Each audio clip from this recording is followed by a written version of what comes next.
This is our newly restored Charles Raymond household sewing machine. The patent dates indicate it was made between 1872 and 1880. It can't be dated any closer because these machines were never given serial numbers. It's a vibrating shuttle, lock-stitch machine. We were lucky to find one with the optional cast iron base, which gives it more weight and stability. Like all antique sewing machines, the household has its share of idiosyncrasies.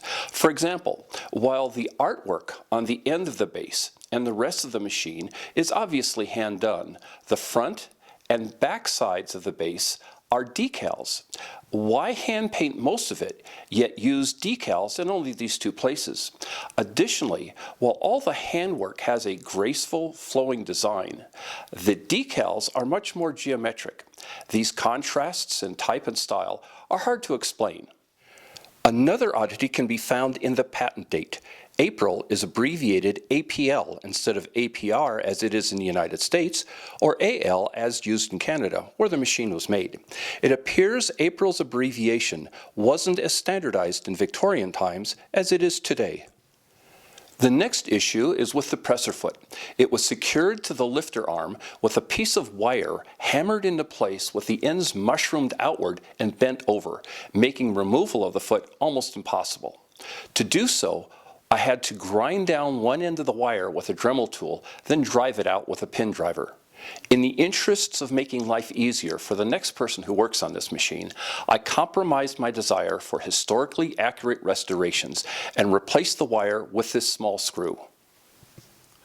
This innocent-looking pin that holds the take-up arm in place hides a secret that can cause headaches for the unsuspecting trying to remove it.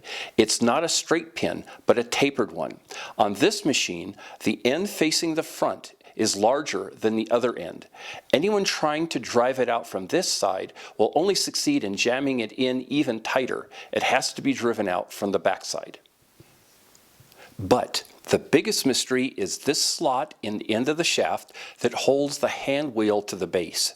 It suggests the shaft screws into the base, as indeed many do. Yet a look around the back side shows a set screw, which would never be used on a threaded shaft, yet it's obviously intended to hold the shaft in place. The answer to this contradiction can be seen by examining the shaft itself. The length of the shaft that locks into the base is offset slightly from the shaft on which the hand wheel rotates. By loosening this set screw and slowly rotating the shaft with a screwdriver using the slot in the end, this offset causes the main shaft to wobble a little bit, up and down, left and right. This adjustability is needed because the household has the smallest gear teeth I've ever seen on a sewing machine. The tolerances are so close that even the smallest misalignment in the holes for the primary and secondary gear shafts could cause serious binding. So, if you ever have the good fortune to own a household and notice it hits two spots that hang up on every revolution, try loosening the set screw and rotating the shaft with a screwdriver until the hard spots go away. It may help smooth out the action. To thread a household, bring the thread over from the spool and pass it through this thread guide. Down through the hole on the end of the tensioning rod, give it a couple turns to get your tension started. Down through this thread guide, up to the take-up arm, and down through to the needle, threading it from left to right. Placing the bobbin in the spring-loaded bobbin winder forces this rubber friction wheel into contact with the hand wheel for winding. There's no way to disconnect the sewing mechanism so the bobbin winder can be driven without also driving the machine. There's no thread guide, so the thread has to be guided onto the bobbin by hand. To thread the shuttle, place the bobbin inside with the thread coming off the bottom of the bobbin. Bring the thread out through the bottom of the two slots in the side, back in through the top slot, over across the top, and out through one of the holes in the side. Weave the thread in and out of these holes to get as much bobbin tension as you want. Place the shuttle in its carriage, set the stitch length, and you're ready to go.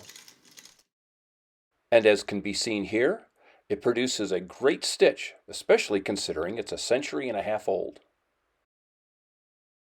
I hope you enjoyed this video about a Charles Raymond household sewing machine, and we'll return in the near future to see how our next project turns out, an 1895 Bremer and Bruckmann hummingbird sewing machine. Thanks for watching.